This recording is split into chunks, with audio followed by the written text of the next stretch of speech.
All driver welfare অ্যাসোসিয়েশনের 29 দফা দাবিতে আগরতলা প্রেস ক্লাবের সামনে বিক্ষোভ প্রদর্শন করে।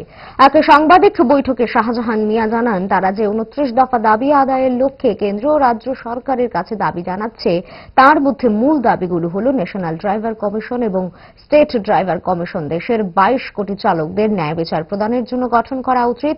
গত এক দশক ধরে সারা দেশে প্রতি বছর 1 সেপ্টেম্বর জাতীয় চালক দিবস পালিত হয়ে আসছে। 1 সেপ্টেম্বর ড্রাইভার দিবস সরকার কর্তৃক ঘোষণা করতে হবে এবং সরকারি ক্যালেন্ডারে তার উল্লেখ থাকতে হবে। আমাদের যে সংগঠন 29 দফা দাবি নিয়ে সরকারকে আমরা অনেকদিন ধরে, আজকে 10 বছর ধরে আমরা এই দাবি নিয়ে আমরা উঠছি। আমাদের দাবিগুলো মানতে আসে না।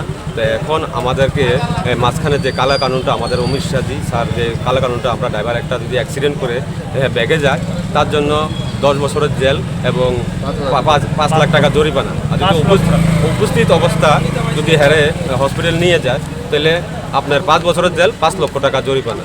যদি আমরা টাকা না দিই তাহলে ভবিষ্যতে আমাদের বাড়ি সিজ হবে। এই নিয়ে আমরা আন্দোলন শুরু করছি। আমরা এই কালো আইন আমরা মানছি না।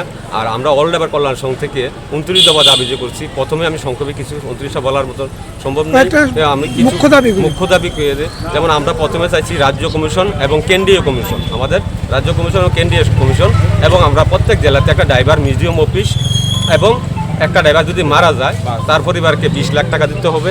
একটা ড্রাইভারের ইন্স্যুরেন্স বিমা হতে হবে 10 লাখ টাকা, এবং একটা ড্রাইভার যদি পঙ্গু হয়ে যায় তাকে সরকার 10 লাখ টাকা দিতে হবে।